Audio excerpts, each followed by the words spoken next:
తెలుగుదేశం వాళ్ళు మన అవమానిస్తున్నారు. మన పార్టీ ప్రజల కోసం పుట్టిన పార్టీ.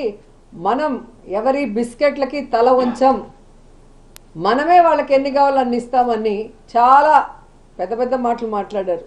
మరి ఈరోజు 24 సీట్లకి కుక్క బిస్కెట్లు వేస్తే తోకూపినట్టు ఎందుకు తోకూపుకుంటూ చంద్రబాబు నాయుడుతో ప్రెస్ మీట్ పెట్టారో పవన్ కళ్యాణ్ చెప్పాల్సిన అవసరం ఉంది.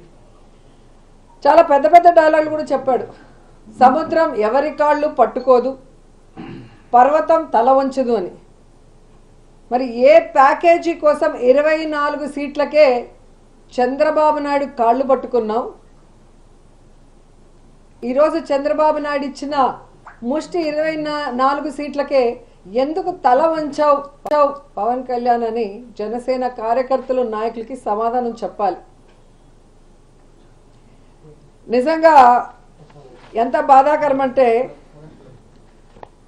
చెప్పుకోవడానికేమో గొప్పగా 40 ఇయర్స్ ఇండస్ట్రీ, నాకు విజన్ ఉంది, విస్తరాకుల కట్టుంది, నేను కేంద్రంలో చక్రం తిప్పానని చెప్పుకునే చంద్రబాబు నాయుడు ఒక సైడు, సినిమాల్లో పవర్ స్టార్ అని చెప్పుకుంటూ బయట పవర్ లైన్ స్టార్గా తిరుగుతూ మళ్ళీ బింకాలు పలికే పవన్ కళ్యాణ్ ఒకవైపు.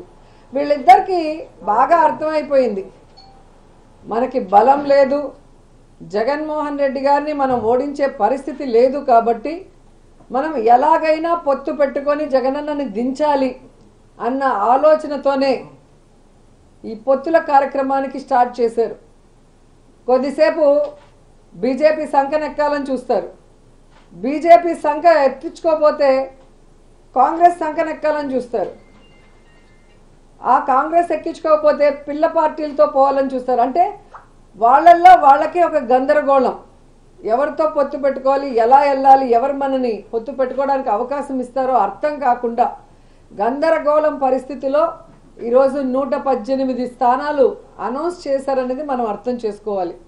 కానీ ఆ 118 స్థానాల్లో 24 స్థానాలు జనసేనకి ఇచ్చారు, మిగతా స్థానాలు తెలుగుదేశం పార్టీకి ఇస్తే అందులో చంద్రబాబు నాయుడు స్థానం కుప్పం అని ఆయన అనౌన్స్ చేసుకున్నాడు, బాలకృష్ణ స్థానం హిందూపురం అని అనౌన్స్ చేశారు, అలాగే లోకేష్ మంగళగిరి స్థానం అని అనౌన్స్ చేసుకున్నారు.